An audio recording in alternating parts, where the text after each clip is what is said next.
President Donald Trump has signed a new proclamation introducing a $100,000 annual fee for the H-1B visa applications, along with other changes to the Skilled Foreign Worker program, which has now been under scrutiny for years.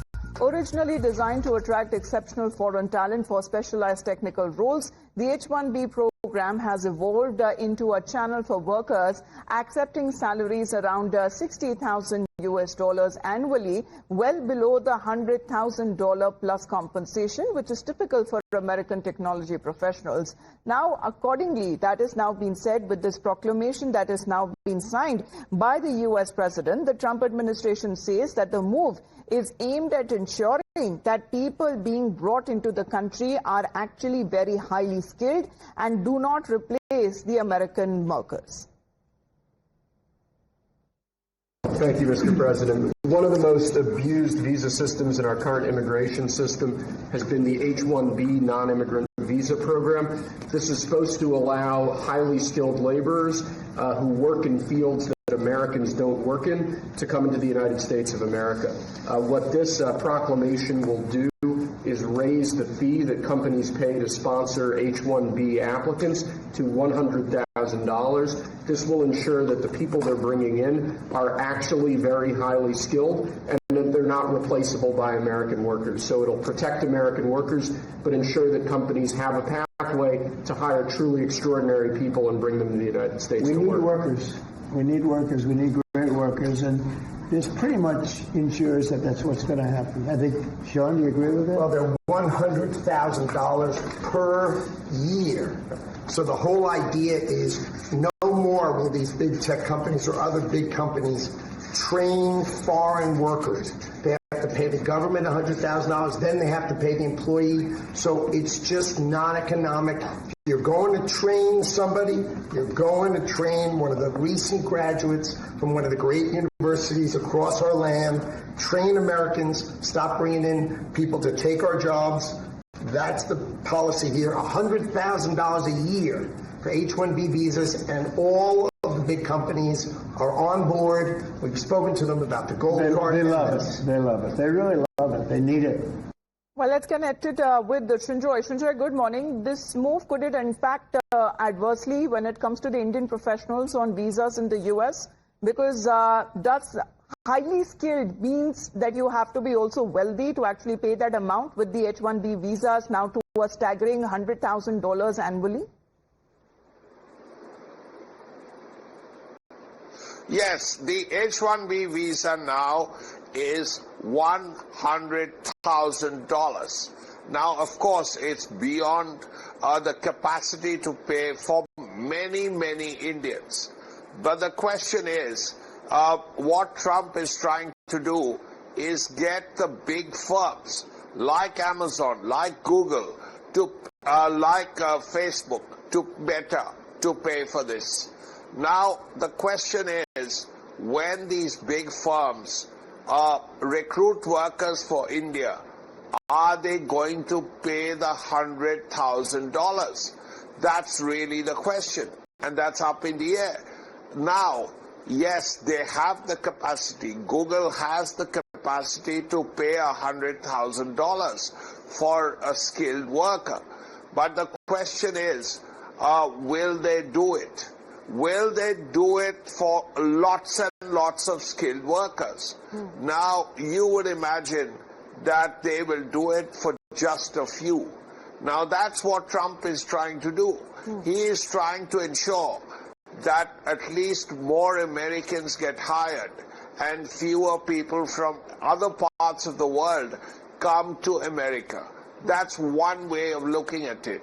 Yes, most Indians will not be able to afford $100,000 for the visa. All you have to do is multiply $100,000 by 80 plus. So that's 80 lakh for a visa. How many people can afford to pay nearly $1 crore for a visa to go to America and work there? Now, you would expect all these firms to sponsor you. But how many people will be sponsored by firms like Facebook and Amazon and Meta and so on? Not that many, perhaps fewer. So that's the idea. Yes, Indians will still be going to America. They will still get H-1B visas, but their employers will have to pay for it most of the time. Yes. And if that happens, the employers Well, you it's would close to a expect. crore if we talk about Indian rupee, the amount, because this move is going to significantly impact the Indian technology workers who are hired by these tech companies and others on H-1B visas.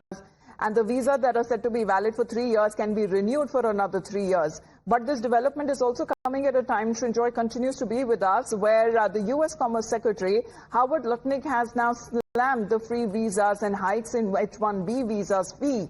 He says that only valuable people will only be welcome in America. Hire an American, and that's the point of immigration.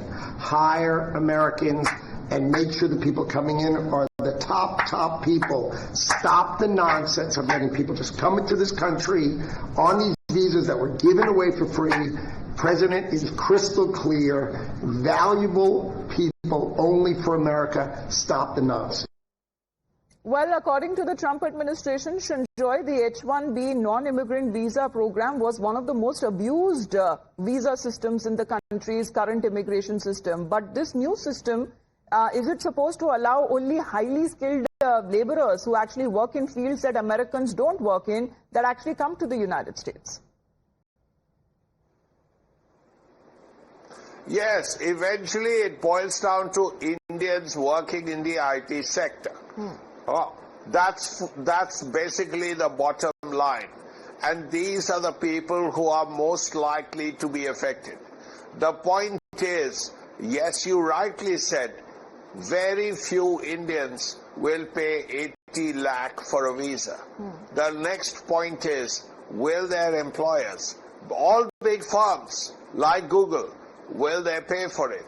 Now, again, they will probably pay for some people, but maybe fewer people than they pay for.